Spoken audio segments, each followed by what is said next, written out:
nung bata pa po ako, na yung bagyo pong sisang, buong pamilya po, yan po ang nakatulong sa amin.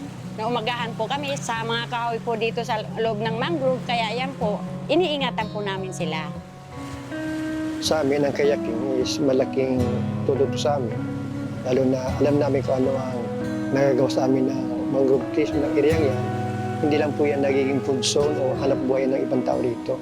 Natupad po ang pangarap namin na maging tourist destination ng area to kasi matagal na may pangarap yan. Hindi lang ako ang buong komunidad na maging tourist destination ng Marigondon.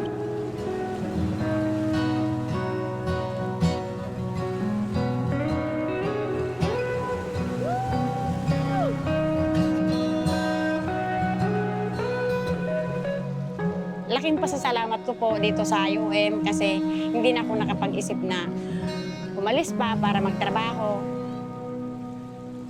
Gusto naming maiwan to sa aming mga sunod na henerasyon na maganda para hindi mapabayaan.